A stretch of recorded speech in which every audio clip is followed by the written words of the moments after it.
Hi all. ഇന്ന് നമ്മൾ പരിശോധിക്കാൻ പോകുന്നത് കാലിക്കറ്റ് യൂണിവേഴ്സിറ്റി ഡിഗ്രി കോഴ്സിൽ ജനറൽ ഇംഗ്ലീഷ് സൈറ്റ്ഗൈസ്റ്റ് എന്ന പേപ്പറിൽ ഫ്രീഡം എന്ന് പറയുന്ന ചാപ്റ്ററാണ്. ഫ്രീഡം എന്ന് പറയുന്ന പോയട്രിയാണ്. ഓക്കെ, രവീന്ദ്രനാഥ ടാഗോറിൻ്റെ മനോഹരമായ പോയട്രിയിൽ ഒന്നാണ് നമ്മൾ ഈ കാണുന്ന ഫ്രീഡം.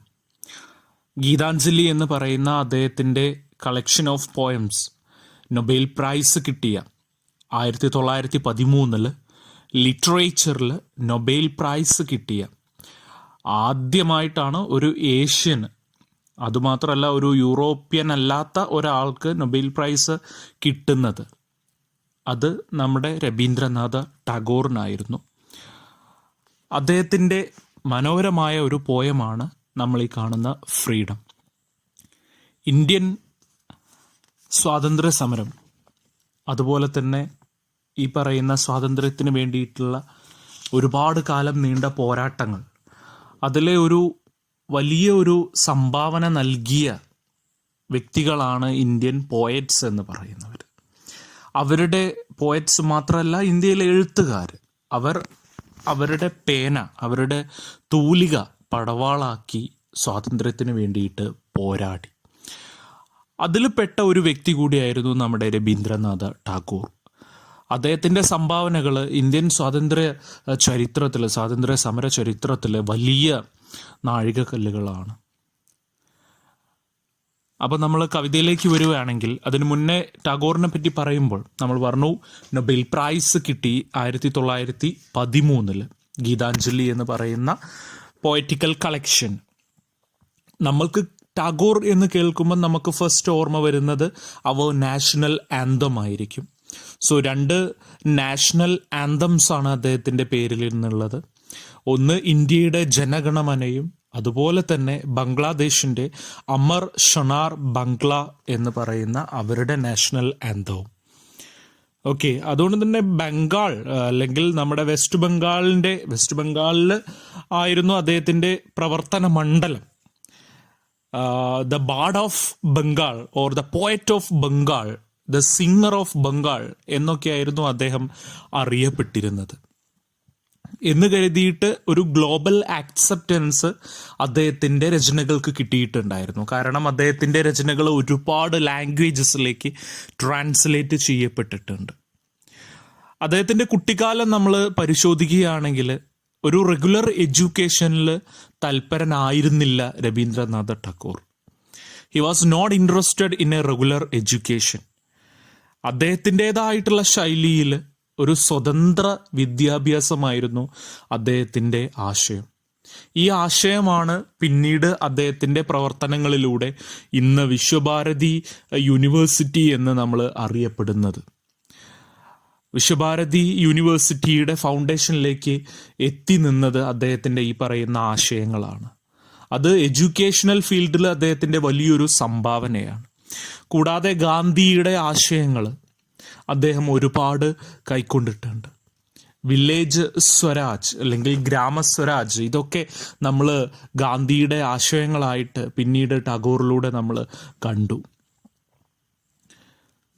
പണ്ട് ഒരു ബാരിസ്റ്ററായിട്ട് പഠനം തുടങ്ങിയെങ്കിലും പിന്നീട് ഈ പറയുന്ന നമ്മുടെ ഫ്രീഡം മൂവ്മെൻറ്റ്, ഫ്രീഡം സ്ട്രഗിൾ ഇതിലേക്ക് എത്തിപ്പെടുകയും തൻ്റെ രചനകളിലൂടെ അതിനു വേണ്ടിയിട്ട് ഒരുപാട് പോരാടുകയും ചെയ്ത ഒരു വ്യക്തിയായിരുന്നു രവീന്ദ്രനാഥ ടാഗോർ. സോ ടാഗോറിനെ പറ്റി കേൾക്കുമ്പം നിങ്ങൾക്ക് പെട്ടെന്ന് ഓർമ്മ വരേണ്ട കുറച്ച് പോയിന്റ്സ് ആണ് നമ്മൾ പറഞ്ഞത്. Gitanjali, Nobel prize in 1913, then Visvabharati university, then Santiniketan. അത് വെസ്റ്റ് ബംഗാളിലുള്ള ഒരു സിറ്റിയാണ്. അദ്ദേഹത്തിൻ്റെ പ്രവർത്തന മണ്ഡലം ശാന്തിനികേതൻ ആയിരുന്നു. And the 2 national anthems. ഈ പറയുന്ന കാര്യങ്ങളെല്ലാം നമുക്ക് അദ്ദേഹത്തിനെ പറ്റി പറയുമ്പോൾ നമുക്ക് ഓർമ്മ വരേണ്ടതാണ്. സോ ഫ്രീഡം എന്ന് പറയുന്ന ഈ ഒരു പോയം ഇന്ത്യൻ ഫ്രീഡം സ്ട്രഗിൾ ടൈമിൽ ജനങ്ങളെ ബോധവൽക്കരിക്കുന്നതിന് വേണ്ടിയിട്ട് അല്ലെങ്കിൽ അവരെ ചിന്തിപ്പിക്കുന്നതിന് വേണ്ടിയിട്ട് ഒരുപാട് പങ്ക് വഹിച്ച ഒരു പോയമാണ്. ഹ്യൂമൻ ബീയിങ്സ് അല്ലെങ്കിൽ ഇന്ത്യയിലെ ജനങ്ങൾ അക്കാലത്തെ ബ്രിട്ടീഷ് ഭരണത്തിൽ പൊറുതിമുട്ടിയിട്ട് അതിനെതിരെ പോരാടാൻ തുടങ്ങുകയും സ്വന്തം സ്വാതന്ത്ര്യത്തിന് വേണ്ടിയിട്ട് പോരാടുകയും ചെയ്ത സമയത്ത് അദ്ദേഹം എഴുതിയ ഈ ഒരു കവിത അക്കാലത്തെ ജനങ്ങളെ ഒരുപാട് ചിന്തിപ്പിക്കുകയുണ്ടായി. ടാഗോറിന്റെ വാക്കുകൾ നമ്മൾ പരിശോധിക്കുകയാണെങ്കിൽ അദ്ദേഹം പറഞ്ഞത് ഓങ് സാങ് സൂക്കി പറഞ്ഞതുപോലെ, അവരുടെ വാക്കുകളിലുള്ളതുപോലെ തന്നെ ഒരു സെയിം ആശയം രണ്ടുപേരുടെ വാക്കുകളിലും നമുക്ക് കാണാം. Freedom from fear is the freedom. വേറെ ഒന്നുമല്ല, ഫ്രീഡം നമുക്ക് കിട്ടണമെന്നുണ്ടെങ്കിൽ first of all we have to be free from our fears. ഭയം എന്ന് പറയുന്നതാണ്, ഫിയർ എന്ന് പറയുന്നതാണ് ഏറ്റവും വലിയ ജയിൽ എന്ന് ഓങ് സാങ് സൂക്കി ഒരിക്കൽ അഭിപ്രായപ്പെട്ടിട്ടുണ്ട്. ആ വാക്കുകളെ ശരിവെക്കുന്ന അതേ അഭിപ്രായം തന്നെയാണ് നമ്മുടെ ടാഗോറും പറഞ്ഞിട്ടുള്ളത്. ഫ്രീ ആവുക എന്ന് പറഞ്ഞാൽ നമ്മളുടെ ഭയത്തിൽ നിന്നാണ് നമ്മൾ ആദ്യം ഫ്രീ ആകേണ്ടത്. ഭയം എന്ന് പറയുന്നത് ഏതൊരു കാര്യത്തെ ആവാം. നമ്മൾക്ക് ഒരുപാട് കാര്യങ്ങളെ നമ്മൾ ഭയക്കുന്നുണ്ടാവാം. അതൊരു വ്യക്തിയെ ആകാം, ഒരു രാജ്യത്തെ ആവാം, ഒരു സൊസൈറ്റിയെ ആവാം, മറ്റെന്തിനെ ആവാം. ഈ പറയുന്ന എല്ലാ കാര്യങ്ങളിൽ നിന്നും നമുക്ക് എന്ന് ഈ ഭയം ഇല്ലാതെയാകുന്നോ അന്ന് നമ്മൾ ഫ്രീ ആവാം. അന്നായിരിക്കും നമുക്ക് ഫ്രീഡം കിട്ടുന്നത്. സോ അക്കോർഡിംഗ് ടു അവർ ടാഗോർ പറഞ്ഞത് ഇന്ത്യയുടെ ഫ്രീഡം എന്ന് പറയുന്നത് ബ്രിട്ടീഷുകാരുടെ കൈകളിൽ നിന്നുള്ള മോചനം മാത്രമല്ല. The freedom from the dogmas, ഒരു അതോറിറ്റേറ്റീവ് വ്യൂ, ദെൻ കൺവെൻഷൻസ്, അല്ലെങ്കിൽ റിലീജിയസ് ആയിട്ടുള്ള, പൊളിറ്റിക്കൽ ആയിട്ടുള്ള, മോറൽ ആയിട്ടുള്ള, ഇൻ്റലക്ച്വൽ ആയിട്ടുള്ള, എക്കണോമിക്കൽ ആയിട്ടുള്ള എല്ലാ തരത്തിലുമുള്ള ഒപ്രഷൻസിൽ നിന്നുള്ള ഒരു ഫ്രീഡം, അതിൽ നിന്നുള്ള ഒരു മോചനം, ഇതൊക്കെ സാക്ഷാത്കരിക്കുമ്പോൾ മാത്രമേ നമുക്ക് ഫ്രീഡം കിട്ടി എന്ന് പറയാൻ പറ്റുള്ളൂ എന്നാണ് ടാഗോർ പറയുന്നത്. ബ്രിട്ടീഷുകാരുടെ കയ്യിൽ നിന്ന് ഫ്രീഡം നമുക്ക് കിട്ടി, നമ്മൾ ഇൻഡിപെൻഡൻ്റ് ആയി എന്നതുകൊണ്ട് നമ്മൾ ഫ്രീ ആയി എന്ന് അർത്ഥമാക്കുന്നില്ല. നമ്മൾക്കിടയിലുള്ള അനാചാരങ്ങളും അതുപോലെയുള്ള ബ്ലൈൻഡ് ആയിട്ടുള്ള കൺവെൻഷൻസും കസ്റ്റംസും അതുപോലെയുള്ള ചൂഷണങ്ങൾ, അധികാര വിഭാഗങ്ങളും അതുപോലെ ശക്തരല്ലാത്തവരോടുള്ള അല്ലെങ്കിൽ അവരെ പീഡിപ്പിക്കുന്നതും ചൂഷണം ചെയ്യുന്നതും ഇതെല്ലാം എന്ന് ഇല്ലാതാവുന്നു, ഇതിൽ നിന്നൊക്കെ എന്ന് നമ്മൾ ഫ്രീ ആവുന്നു, അപ്പോഴാണ് നമ്മൾ ശരിക്കും സ്വതന്ത്രരാവുന്നത് എന്നാണ് ടാഗോർ അഭിപ്രായപ്പെടുന്നത്. ഇതിലെല്ലാം ഉപരി ദ ഫ്രീഡം ഫ്രം ഫിയർ, നമ്മുടെ ഭയത്തിൽ നിന്ന് നമ്മൾക്ക് എന്ന് മോചനം കിട്ടുന്നു അന്നാണ് നമ്മൾ ഫ്രീഡം നേടുന്നത് എന്ന് ടാഗോർ പറയുന്നു. So whenever comes to the lines freedom from fear is the freedom, ഭയത്തിൽ നിന്നുള്ള മോചനമാണ് ദ റിയൽ ഫ്രീഡം.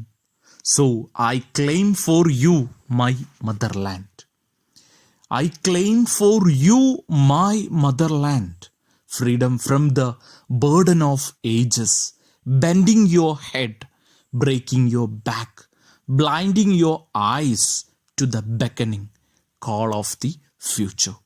സോ ഇന്ത്യയിലെ ജനങ്ങളോട് അദ്ദേഹം പറയുകയാണ്, so I claim for you my motherland, അദ്ദേഹത്തിൻ്റെ മദർലാൻഡ്, ഇന്ത്യക്കാരുടെ മദർലാൻഡ്, ഇന്ത്യ നമ്മുടെ രാജ്യം, അതിൻ്റെ ഒരു ഓണർഷിപ്പിന് വേണ്ടിയിട്ട്, അല്ലെങ്കിൽ ഈ പറയുന്ന രീതിയിൽ ഇന്ത്യയുടെ നിലവിലുള്ള അവസ്ഥയെ പറ്റിയാണ് അദ്ദേഹം പറയുന്നത്. Okay, so freedom from the burden of the ages, India ഒരുപാട് കാലങ്ങളായിട്ട് സഹിച്ചു കൊണ്ടിരിക്കുന്ന ഒരു ഭാരം, ഈ പറയുന്ന ബ്രിട്ടീഷ് യുഗം, ബ്രിട്ടീഷ് ഭരണം, അതിൽ നിന്ന് അത് ഇന്ത്യയുടെ കഴുത്തൊടിയുന്ന രീതിയിലേക്ക് എത്തിയിട്ടുണ്ട്. ബെൻഡിങ് യുവർ ഹെഡ്, ഇന്ത്യ തലകുനിച്ച് നിൽക്കുന്ന, ഈ പറയുന്ന ബ്രിട്ടീഷുകാർക്ക് മുന്നിൽ തലകുനിച്ച് നിൽക്കുന്ന അവസ്ഥ, അത് ഇന്ത്യക്കൊരു ഭാരമാണ്. Breaking your back, blinding your eyes to the beckoning call of the future. ഒരു നല്ല ഭാവിക്ക് മുന്നിൽ, ഈ പറയുന്ന നല്ലൊരു ഫ്യൂച്ചർ നമ്മുടെ രാജ്യത്തിന് മുന്നിലുണ്ട്, നമ്മുടെ രാജ്യക്കാർക്ക് മുന്നിലുണ്ട്. പക്ഷേ അതിന് മുന്നിലെല്ലാം നമ്മൾ കണ്ണടയ്ക്കപ്പെട്ട് നിൽക്കുകയാണ്. കാരണം മറ്റൊന്നുമല്ല, ഈ പറയുന്ന ബ്രിട്ടീഷ് ഭരണം തന്നെയാണ്. അത് ഇന്ത്യയുടെ നടുവൊടിക്കുന്നുണ്ട്. ഇന്ത്യയുടെ തലയിൽ ഭാരം പേറുന്നുണ്ട്. ഇതിൽ നിന്നൊക്കെ ഒരു മോചനം ഇന്ത്യക്ക് വേണം, നമ്മുടെ മദർലാൻഡിന് വേണം. Then freedom from the shackles of slumber were with you. Fasten yourself in night's stillness. Freedom from the shackles of slumber. So slumber means a kind of sleep. ഒരു കെയർലെസ് ആയിട്ടുള്ള, അല്ലെങ്കിൽ ഒരു എന്താണ്, മന്ദത എന്നൊക്കെ നമുക്ക് വിളിക്കാം. ഒരു കൈൻഡ് ഓഫ് ലൈറ്റ് സ്ലീപ്പാണ്. ഇത്രയും കാലങ്ങളായിട്ട് ഇന്ത്യ ഈ പറയുന്ന ഒരു തരം ഉറക്കത്തിലായിരുന്നു, ഒരു മയക്കത്തിലായിരുന്നു. Okay, and wherewith you fasten yourself in night's stillness. You fasten means you attached yourself in night's stillness. രാത്രിയുടെ അന്ധകാരത്തിലേക്ക് എന്ന പോലെ നീ തളയ്ക്കപ്പെട്ടിരിക്കുകയായിരുന്നു ബ്രിട്ടീഷ് ഭരണത്തിൽ. അതൊരു അന്ധകാരം നിറഞ്ഞ ദിവസങ്ങളായിരുന്നു ഇന്ത്യ കടന്നു പോയിക്കൊണ്ടിരുന്നത്. സോ ബ്രിട്ടീഷ് ഭരണത്തെ അന്ധകാരമായിട്ടാണ് ഇവിടെ ഈ പറയുന്ന ഒരു ബ്ലൈൻഡ്നെസ് ആയിട്ടാണ്, ഒരു ഡാർക്ക്നെസ് ആയിട്ടാണ് ടാഗോർ വിശേഷിപ്പിക്കുന്നത്. Then miss freedom from the anarchy of destiny. Then mistrusting the star that speaks of truth's adventurous paths. ഇന്ത്യയുടെ ഫ്രീഡം സ്ട്രഗിൾ, അല്ലെങ്കിൽ നമ്മൾ ഈ പറയുന്ന ഫ്രീഡം മൂവ്മെൻറ്റ്, ആ പറയുന്ന ഫ്രീഡം മൂവ്മെൻറ്റ് ഇന്ത്യക്ക് നല്ല ഒരു ഫ്യൂച്ചർ വാഗ്ദാനം ചെയ്യുന്നുണ്ട്. പക്ഷേ അതിൽ പോലും, അല്ലെങ്കിൽ അതിലൊരു കോൺഫിഡൻസ് ഇല്ലായ്മ, ആ പറയുന്ന ഇൻഡിപെൻഡൻസ് മൂവ്മെൻറ്റ്, ഫ്രീഡം മൂവ്മെൻറ്റ്, അതിൽ പോലും ഒരു കോൺഫിഡൻ്റ് അല്ലാത്ത രീതിയിൽ നമ്മൾ നിൽക്കുകയാണ്. അതുകൊണ്ട് തന്നെ ഇന്ത്യക്കൊരു മാറ്റം സംഭവിക്കുന്നില്ല. Okay, and freedom from the anarchy of destiny. നമ്മുടെ ഈ കാലഘട്ടത്തിൽ, അല്ലെങ്കിൽ ആ പറയുന്ന ഫ്രീഡം സ്ട്രഗിളിൻ്റെ ടൈമിൽ ഇന്ത്യയിലെ ഒരു ഗവൺമെൻറ് ഉണ്ടായിരുന്നില്ല, ഒരു പ്രോപ്പർ അതോറിറ്റി ഉണ്ടായിരുന്നില്ല, എല്ലാം ബ്രിട്ടീഷുകാർക്ക് കീഴിലായിരുന്നു. അപ്പോൾ ആ പറയുന്ന അവസ്ഥയിൽ നിന്ന് നമുക്ക് മോചനം കിട്ടണം. Then whole sails are weakly yielded to the blind uncertain winds. Whole sails are weakly yielded to the blind uncertain winds. നമ്മളൊരു പായ്ക്കപ്പലിൽ യാത്ര ചെയ്യുമ്പോൾ കാറ്റ്, വലിയ ഒരു കൊടുങ്കാറ്റ് വന്നു കഴിഞ്ഞാൽ ആ പറയുന്ന പായയ്ക്ക്, കപ്പലിൻ്റെ പായയ്ക്ക് ഒരിക്കലും അതിനെ തടഞ്ഞു നിർത്താൻ പറ്റില്ല, അല്ലെങ്കിൽ അതിൻ്റേതായിട്ടുള്ള ഈ പറയുന്ന കാറ്റിൻ്റെ ഗതി അനുസരിച്ച് പോകേണ്ടി വരും. സോ നിയന്ത്രണം വിട്ട ഒരു കപ്പലിനെ പോലെയാണ്, ഒരു കൊടുങ്കാറ്റിൽ നിയന്ത്രണം വിട്ട കപ്പലിനെ പോലെയാണ് ഇന്ത്യയുടെ ആ സമയത്തെ അവസ്ഥ എന്ന് പറയുകയാണ്. Okay, and the helm to the hand ever rigid and cold as death. So ഈ പറയുന്ന ഷിപ്പിൻ്റെ നിയന്ത്രണം എന്താണ്? ആ പറയുന്ന നിയന്ത്രണം വിട്ട ആ കപ്പലിൻ്റെ ഒരു സ്റ്റിയറിംഗ് ആരുടെ കയ്യിലാണ്? Ever rigid and called as death. മരണത്തിൻ്റെ പോലെയുള്ള ഒരു തണുത്തുറഞ്ഞ ആളുടെ കയ്യിലാണ്. ഒരു മരണപ്പെട്ട ആളുടെ ബോഡി എന്ന് പറയുന്നത് ഫ്രോസൺ ആയിരിക്കും, അത്രയും തണുത്ത് വിറങ്ങലിച്ചിട്ടുണ്ടായിരിക്കും. അവർക്ക് യാതൊരു കാര്യങ്ങളും അവരെ ബാധിക്കുന്നുണ്ടായിരിക്കില്ല. അത്രയ്ക്ക് റിജിഡായിട്ടുള്ള, അത്രയ്ക്ക് കോൾഡായിട്ടുള്ള കൈകളിലാണ്, മീൻസ് ബ്രിട്ടീഷുകാരുടെ കൈകളിലാണ്. So freedom from the insult of dwelling in a puppets world. നമ്മളുടെ ഇന്ത്യ ഒരു പപ്പറ്റ്സ് വേൾഡായിട്ട് അവിടെ കമ്പയർ ചെയ്യപ്പെടുകയാണ്, ഒരു പാവയുടെ വീടായിട്ട് കമ്പയർ ചെയ്യപ്പെടുകയാണ്. അതിലാണ് നമ്മൾ ഇന്ത്യക്കാർ വസിക്കുന്നത്. ആ പറയുന്ന ഇന്ത്യയെ ഒരു പപ്പറ്റ്സ് വേൾഡായിട്ട് പറയാൻ കാരണം, നമ്മൾ പാവക്കൂത്ത്, പാവകളി കണ്ടിട്ടുണ്ട്. അതിൻ്റെ ഓരോ പാവയുടെയും മൂവ്മെൻറ്റ് നിയന്ത്രിക്കുന്നത്, അതിൻ്റെ ചരടുകൾ പിടിക്കുന്ന അതിൻ്റെ മാസ്റ്റർ ആണ്. അപ്പോൾ ഇന്ത്യയുടെ ഈ പറയുന്ന ചരടുകൾ നിയന്ത്രിക്കുന്നത് ബ്രിട്ടീഷുകാരാണ്. സോ അതാണ് പറയുന്നത്, where movements are started through brainless wires. ആ പറയുന്ന ബ്രെയിൻലെസ് വയേഴ്സ് അത് നിയന്ത്രിക്കുന്നത് ഈ പറയുന്ന ബ്രെയിൻലെസ് പേഴ്സൺസ് ആണ്. Okay, and repeated through mindless habits. അവർക്ക് ബ്രെയിൻലെസ് ആയിട്ടുള്ള മൈൻഡ്ലെസ് ആയിട്ടുള്ള ആളുകളാണ് ഈ പറയുന്ന പപ്പറ്റ്സ് വേൾഡ് നിയന്ത്രിക്കുന്നത്. സോ ഇന്ത്യ ഒരു പപ്പറ്റ്സ് വേൾഡായിട്ട് മാറുകയാണ്, ഇന്ത്യക്കാർ അവിടുത്തെ പാവകളായിട്ട് മാറുകയാണ്. അങ്ങനെയാണ് ടാഗോർ കമ്പയർ ചെയ്യുന്നത്. And where figures wait with patience and obedience for the master of show. ഒരു പപ്പറ്റ്സ് ഷോയിൽ അതിലുള്ള ഫിഗേഴ്സ്, അതിലുള്ള പാവകൾ അതിൻ്റെ മാസ്റ്ററിൻ്റെ ഓരോ മൂവ്മെൻറ്റിന് വേണ്ടി കാത്തിരിക്കുകയാണ് പേഷ്യൻസോട് കൂടി. ആ മാസ്റ്റർ എങ്ങനെ അതിനെ ചലിപ്പിക്കുന്നോ അതിനനുസരിച്ച് ആ പാവ ചലിക്കും. അതുപോലെ ഇന്ത്യക്കാരായിട്ടുള്ള ജനങ്ങൾ ബ്രിട്ടീഷുകാരുടെ ഓരോ മൂവ്മെൻറ്റിനും ഓരോ ഓർഡറുകൾക്കും വേണ്ടി കാത്തിരിക്കുകയാണ്, അത് അനുസരിക്കാൻ വേണ്ടി. അതിൽ നിന്ന് നമുക്ക് മോചനം കിട്ടണം. And to be stirred into the mimicry of life. So the mimicry of life എന്നവിടെ ഉദ്ദേശിച്ചത് ഒരു അൺറിയൽ ആയിട്ടുള്ള ലൈഫാണ്, മറ്റൊരാളാൽ നിയന്ത്രിക്കപ്പെടുന്ന ഒരു ലൈഫ്. ആ രീതിയിലുള്ള ആ ലൈഫ്, അതിൽ നിന്നാണ് നമുക്ക് മോചനം കിട്ടേണ്ടത്. സോ ഇതിനെല്ലാം വേണ്ടത് എന്താണ്? ഇതിനെല്ലാം ഉപരി ദ ഫ്രീഡം ഫ്രം ഫിയർ. നമ്മൾക്ക് ഭയത്തിൽ നിന്നുള്ള മോചനം, ഇതാണ് നമുക്ക് ആദ്യം കിട്ടേണ്ടത്. ഓക്കെ, ഇതാണ് ടാഗോർ പറയുന്നത്. സോ ടാഗോർ എന്ന് കേൾക്കുമ്പോൾ നിങ്ങൾക്ക് ഓർമ്മ വരേണ്ട പോയിന്റ്സ് നമ്മൾ പറഞ്ഞു. അദ്ദേഹത്തിൻ്റെ വിദ്യാഭ്യാസം അത് നമ്മൾ പറഞ്ഞു. അതുപോലെ തന്നെ വെസ്റ്റ് ബംഗാൾ അദ്ദേഹത്തിൻ്റെ കേന്ദ്രം, Santiniketan, then Visvabharati university, Gitanjali, then Nobel prize, then national anthems, then സ്വാതന്ത്ര്യ സമരത്തിലെ അദ്ദേഹത്തിൻ്റെ സംഭാവനകൾ. അതുപോലെ നമ്മുടെ പോയട്രിയെ പറ്റി പറയുമ്പോൾ the freedom from fear. India എന്ന് പറയുന്നത് ഒരു പപ്പറ്റ്സ് വേൾഡാണ്. ബ്രിട്ടീഷുകാരായിട്ടുള്ള മാസ്റ്റേഴ്സ് കൽപ്പിക്കുന്ന അല്ലെങ്കിൽ അവർ നിയന്ത്രിക്കുന്ന ഒരു പപ്പറ്റ്സ് വേൾഡാണ് ഇന്ത്യ. അതിലെ പാവകളാണ് ഇന്ത്യക്കാർ.